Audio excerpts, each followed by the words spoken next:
I think we could help people get better staff. I'll just say I'm not selling anything here. Head coaches can post assistant coach jobs for free at CoachBridge. Coaches who want to coach can put their profile up for free at CoachBridge. So I'm trying to create a no-cost ecosystem to match the best candidates with the jobs.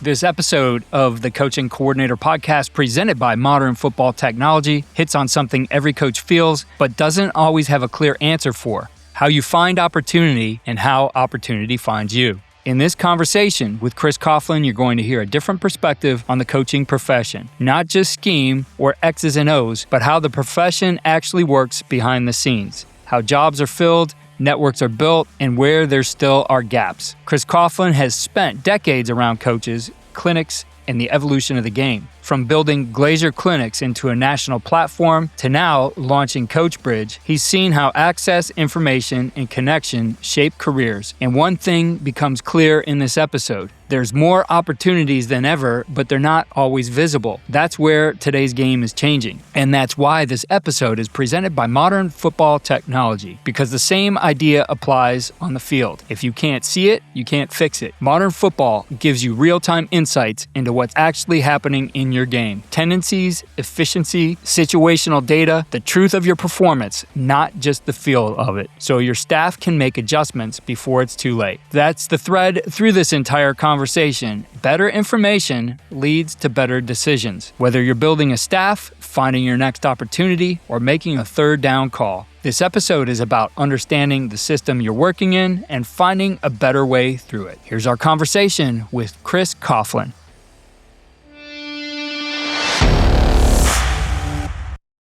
Today on the Coaching Coordinator podcast, we're going to talk about the job market, navigating that, and how the opportunities can really open up with some of the new technology out there. And joining us today to discuss those things is Chris Coughlin. He's the former CEO of Glazier Clinics. He was a football coach himself, spent 10 years coaching special teams, and he's always building something. He has something new we'll talk about as we get into this called CoachBridge. So Chris, great to have you here on the podcast. Yeah, thanks for having me, Keith. Chris, I want to tell our listeners a little bit about you, and I think you've had an interesting career. You certainly have done a lot. I know that our listeners and coaches out there value in what you did to carry on Glazier Clinics. So I guess let's start before that. Talk a little bit about your background in football, and then how did you become the CEO of Glazier Clinics? Yeah, the Cliff Notes. I played basketball and tennis in high school, only a little football, but obviously a fan. But I landed a sales job for Rogers Athletics, selling, football sleds and dummies and going to coaching clinics across the country for like 8 years, and lots of them.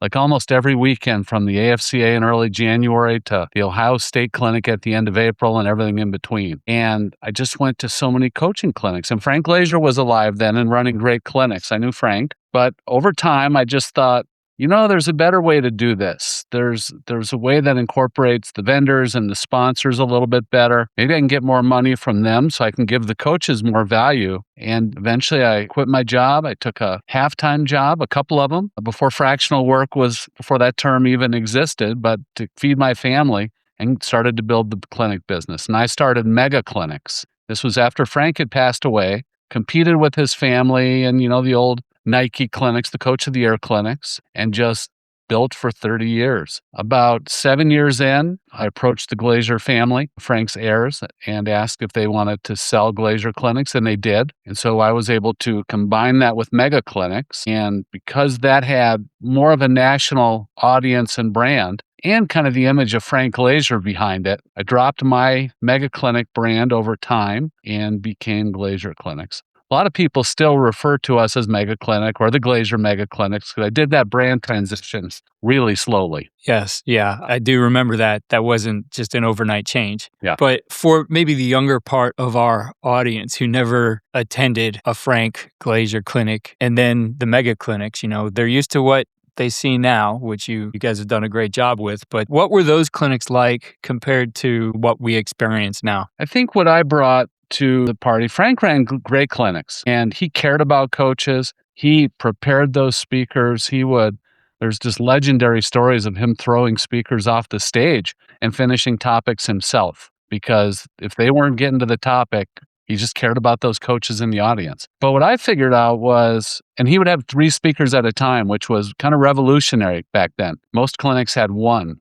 But I came to the table with 8 or 10 at a time. I wanted to make sure there was something relevant to every coach at the clinic every hour of the day. And I think that was a big step forward. I took a lot of what Frank did and just did more of it. And then started the unlimited staff pass where coaches could bring as many people as they wanted for the price of about 2 guys. And so suddenly I was bringing great value to all those coaches and we just took off. Yeah, I know the pandemic changed a lot of things, and I know we were sidelined for a while. We couldn't go to clinics, and I know people were itching to get back to it. What is it about the live clinic do you think will continue on regardless of all the things that we do on the digital side? Well, people need people. And I think the older coaches inherently understand that. They actually have resisted the move to this digital world to a degree. But the younger guys in COVID really were hit with that reality. And when you couldn't have any people. But I think societal wide, there's a loneliness epidemic because even though people have more, quote, connections than they ever had before, they're not in the same room with people, and there's body language and there's tone and there's the handshake or the hug and all those things that allow you a real human connection with people that just don't happen online. Do you see in the future this? I mean, I'm sure you've thought about it quite a bit. I mean, it's not what you're doing anymore, but what does the future of clinics look like as there are all these other opportunities, I guess, that are convenient? Yeah, most clinics, the biggest attendance, football coaching clinics in particular, 2015 right up to COVID, they were bigger than they were now. Most people came back smaller. And I think that's because, including with Glazier, we built a great digital product and experience, Glazier Drive. And so that solves the need for some people. So our clinics came back. They're probably 20% smaller. Interestingly enough, they're maybe 20% smaller in terms of bodies at the clinic, but we actually have more programs coming, which means we're getting less coaches per program. And so that just goes to show that there's different learning styles. We keep getting more and more programs at the clinics, but instead of bringing 4 guys, they're bringing 3, which doesn't sound like much until the clinic has 300 programs there. And then that one extra coach brings the number down by 300 people. Yeah. I mean, it is the learning styles. Yes. But I think you also find this true. It's also, as we get older as coaches, it's the time, right? And especially guys who hit those stages where their kids are playing sports on weekends, they do become hard to attend. Yeah. And that's always been the case, though. We look at our numbers and we get most programs that are within driving distance of our clinics by that pass. But the people on that staff who come each year rotates by who has a volleyball tournament with their daughter that week or, all those things. So I don't know if that's got better or worse, but I do think the specificity of topics you can get online maybe has something to do with why that can be an alternative to the clinic. The clinic, you're getting what you get, but exaggerating to make a point, on Glazier Drive, if you said, I'm looking for how to defend a left-handed quarterback running the wing T out of an even front defense when I have slow corners on a rainy Ohio night, we probably have that topic. And so if that's your specific problem, you can get that on Glazier Drive. Where we can't run that at a Glazier clinic, we're constrained by the number of speakers, the number of meeting rooms, and all that. So I think that specificity of education online, you can find almost anything. Yeah, I know in having been a speaker at those clinics too, there's definitely a sweet spot of the time slots where you want to get those as a coach. I mean, I know this and I've filled in on them before because they are tougher. It used to be Sundays. I don't know what the schedule looks like anymore. The last day of the clinic, regardless of what clinic it is, where it is, it could be the biggest clinic ever for whatever reason. Not necessarily the time you want to speak if you want a full room. Yeah, that's right. And we've experimented with even dropping some of those sessions, but I think I almost get more complaints for dropping them than people who show up at the sessions. And there's all sorts of reasons for that. But I think this is known in the event world, even outside of football coaching clinics. No matter when you end, people are going to leave a little early. So if you want to have a great clinic through Saturday afternoon, you have to go to Saturday night or Sunday morning. Because if your last sessions are Saturday afternoon, that place is emptying at lunch on Saturday. It's just the way it is. People think they can shave off the end. Yeah, that's always been true. And I've seen guys try to, use some headliners and whatever, and it just doesn't help it.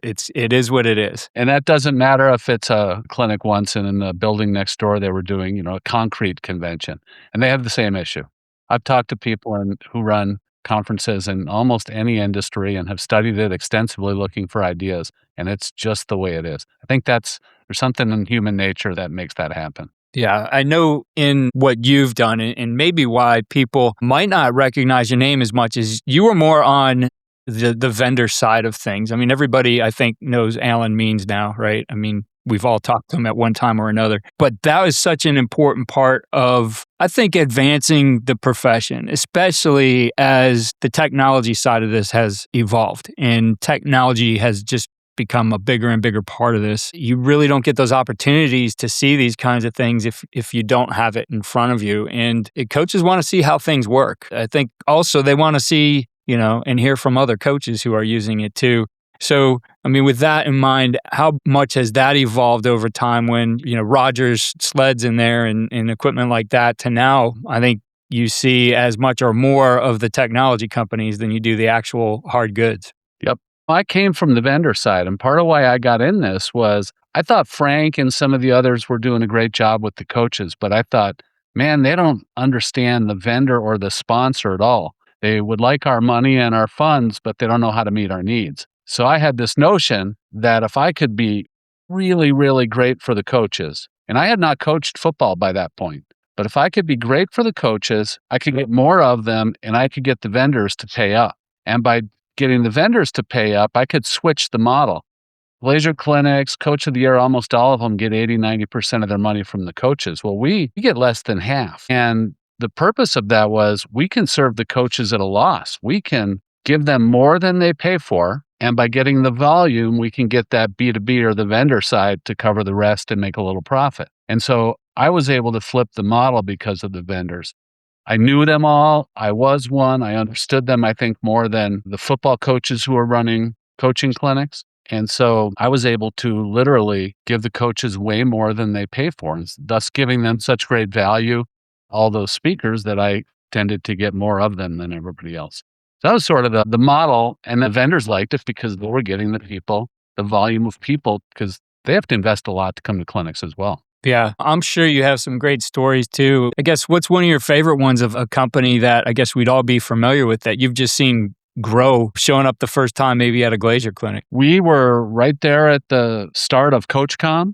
We were right there at the start of Huddle when they were known as Agile Technologies, and both of those founders would come to the clinics and we just grew together. And I've been in both those offices many times. We'd visit every year. We'd plan out the next year. I'd get feedback on the clinics.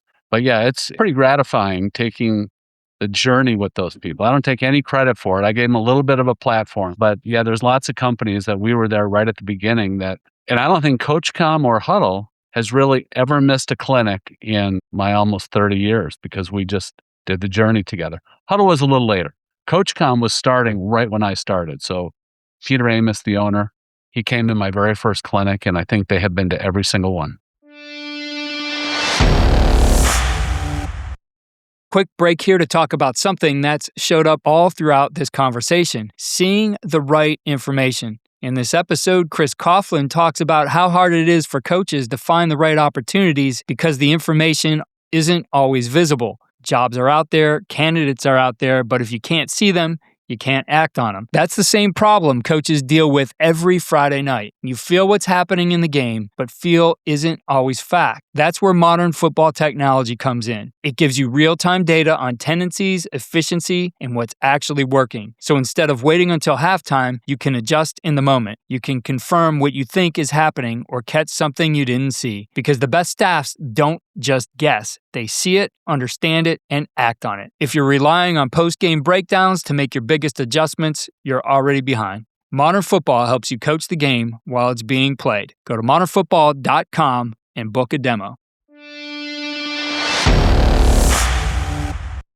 In the clinics, I don't know if I've ever asked you about this. I think you've had as many as 32 cities in a clinic season, and you have the pass, which allows you to go to any of them if you get the pass, right? Which a lot of guys do. How much travel do you see? When I used to have the one in Aurora, Ohio here, it was probably 85% of coaches from, the area, Ohio. But what have you seen in terms of travel? Because I know you guys actually travel a lot of your speakers too. Yeah. Last I looked, our Chicago clinics were getting like 13, 14 states. But clearly, everyone from suburban Chicago comes, and then the penetration goes down. But, you might go somewhere where you have family and you can catch the clinic and go see your mother-in-law or your, whoever. But people travel a fair amount. Most of our clinics, if you've been to Glazier Clinics very often, you're going to run into somebody from Alaska and Hawaii and Europe and just all over the place. Well, moving to that, I guess, and thinking of, having those people from, wider than just the little locale where it's at, the networking part is bigger and kind of leads into what you're doing right now is we've seen the job market, I think, is changing quite a bit. And, I could point to, a school here and their job search has been a national program in the past looking to get back there. They did a national search for a coach, right? And, he's not necessarily looking for everybody from the area to be an assistant either. So there's these jobs that open up around the country now, but for the most part, it's only known to the local people. Networking's been a big part of the Glazier Clinics. How does that expand now, and how does it especially expand in your career development? So I could go a lot of different ways with that question. I'm passionate about the kids. I'm passionate about the coaches. As a whole, we're going to be 500, right, as a group, because there's a winner and loser of every game. And so we have to make sure as a whole that the kids learn all the lessons that we know sports can teach them. And that means having great, not just head coaches, but assistant coaches. Yet almost all assistant coaches, especially, but head coaches too, are hired via personal networks. And if a coach doesn't have a great personal network, he's probably not going to have a great staff. He's just got to take who's available to him. And that, that leads to a worse, not as great of an outcome for the kids. And I understand people are dealing with what they have. But I've got this notion, if we could have one place where most of these jobs showed up, I can't think of another industry, by the way, that relies on personal networks to fill the jobs in their organization like coaching does. If we had a place where these openings, the vast majority of openings were posted, then you could get the widest variety of candidates for every job. And a wider variety of candidates allows you to get better choices and probably better coaches over time. At the same time, there's millions of former athletes who I think would like to coach. I have a son who lives far away from where he grew up. He could be a great coach. As a matter of fact, he gets a text from a coach here in Colorado Springs every year asking him to coach. Yet he can't because he lives in Melbourne, Florida. But he has no way to break in Melbourne, Florida unless he wants to go cold calling. And he's not going to do that. So there's a gap between the people that are available in every community to coach and the openings. And that's just visibility. So if we could make the openings visible, I think we could help people get better staffs. And we're committed to doing that. And I'll just say I'm not selling anything here. Head coaches can post assistant coach jobs for free at CoachBridge. Coaches who want to coach can put their profile up for free at CoachBridge. So I'm trying to create a no-cost ecosystem to match the best candidates with the jobs. Chris, how long was this brewing, of this thought of doing something like this for you? 5 or 10 years I've been talking about it. It was on the board at Glazier. It just never got to the top. But I've always recognized it as a problem because coaches would ask us, hey, do you have a job board at your clinics? And you've all seen the cork boards at clinics where people are putting up paper copies of open jobs. And that's insanity, really, in terms of getting the best candidates. Yeah, I haven't seen one when you leave those places that do have those, they're still always filled with those resumes. I don't see a lot of people pulling them off the board, right? That's maybe not the best way to do it. We, early on, this is late 90s, 2000, we would put up that job board and it'd be somewhere near registration. So, and we'd always have someone staffed at registration. And someone finally said to me, I'm watching this job board for the entire clinic and there's nobody looking at it. And so, yeah, I think there's a gap for somebody to come in. There's a variety of of niche job boards around, but if there's not one that really aggregates the whole thing, you're not getting the best, the benefit out of it. I was talking to a state championship level coach from Michigan who he's got enough years in for his pension, and he was looking at 8 states.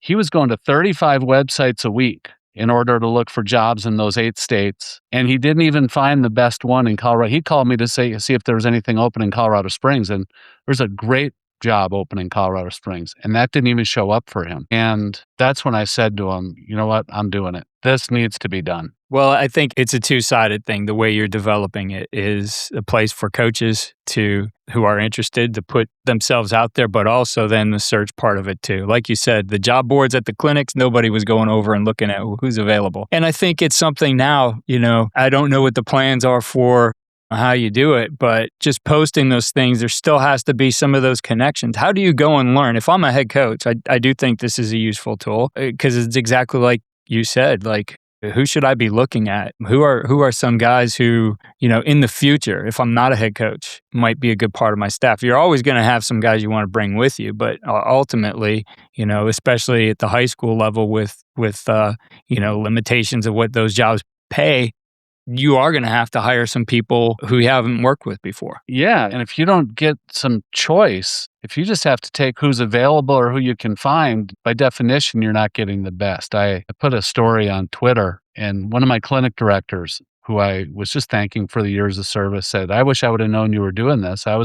He was running one of our clinics in Nashville, actually. He said a guy came in and told him he had taken a job just a town over from where he was from. He was the new head coach. This was his opportunity to be a head coach. He gets there and he realizes he has no network there. And he's got 16 openings and he has no real way to fill those openings. He's going to post it on the district website, but that's not going to draw, no one's going to know that's there. And so he's like a month in and still has 16 openings on his staff. And like, he's almost sunk before he has started. So he's going to get anyone who can breathe and pass a background check. And that's not going to be a great experience. Yeah. You think about how this has changed over time. And when you got a head coaching job, usually you would have some positions you could bring in. And we've seen those dwindle to the point where you will have a coach in a school without any other teachers there, which is not a good situation, right? Terrible. You want people in the building. But I'm sure you've seen a lot of guys, especially with this being an interest for a decade or so, get pretty good at building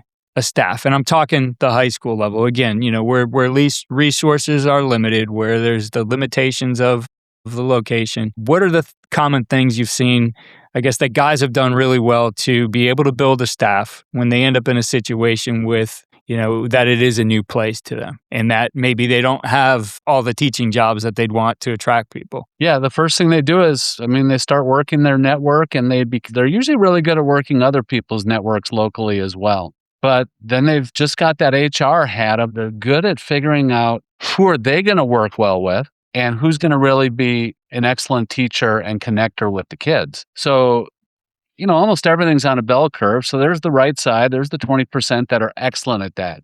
Most people are average. And it's hard to break out of that average given the current tool set. Because if you're just not, maybe you've lived there for 30 years and you do know everybody. But if you're new to an area, it's really, really challenging for that big giant group in the middle to make it happen unless you have years to make it happen or get lucky or some combination. But yeah, there's, I think, there's a lot of settling goes on. You take who's available and who you know versus the best. And the best could be within a 5-minute drive and I'll never know about your opening. That's the problem. That's the problem that I'm trying to solve right there. Yeah. Well, settling can quickly get you out of a job too, if you've settled for the wrong people. Right. And you know how it is. You have one bad assistant coach and those parents are on you. And your life has gone from pleasant to miserable before the season even started. Yeah. Well, obviously something that's very needed in the marketplace, whether you're the head coach who's looking to build a staff or you're a guy looking for the opportunity that fits best for you. So tell our listeners a little bit about how they can get involved, how they can utilize this tool that you put together in CoachBridge. Yeah, so it's coachbridge.org, and you can go on there. We've got over 5,000 coaching jobs. We're doing all sports because a lot of people coach more than one sport, even though I have a football background. There's like 5,100 jobs on there, up from 4,800 a week ago. Amazingly, 700 are new this week because there's jobs expiring every week too that are filled or pulled down. So we're getting to where we're putting up 500-700 jobs a week there. So you can just peruse jobs if you want. But you can also, if you're looking for coaches, you can post assistant jobs for free. And we're getting more and more organic traffic with that as I get the word out. You can also just pop in your sport and your state and get a list of any of the new jobs that fit that. So I'm in Colorado, I could put in football, Colorado, or I'm in Colorado Springs specifically, I could put in football, Colorado Springs, and all the new jobs that pop up will show up in my inbox. No spam, no anything else, just that. And then, Keith, you and I, we probably know each other best from chatting at AFCA over the years, and we've seen that huge board that's got hundreds of coaching resumes and profiles pinned to it that nobody looks at. Well, we have that electronically. You can post your profile or a resume. You can go as deep as you want, but you could simply post, I'm Keith, I can coach this sport, this position at this time in this city. And then coaches who are looking can search by criteria. So they can just say, who's available? Who wants to coach in Aurora, Ohio, or Northeast Ohio, and they can just find it. And so we're trying to sort of grease the paths in every direction to make this process work. And again, all free. Yeah, well, Chris, congratulations on, this next venture for you. Obviously, you've seen the need and you're working to fill that. And I mean, at your heart is where you've always been in working to help coaches. So appreciate everything you've done over the years with Glazier Clinics. And I'm excited for you and your new project here in CoachBridge. And it's great to get you on the podcast and learn about your background and where you're going next. Well, thanks for the opportunity and good to see you again as well.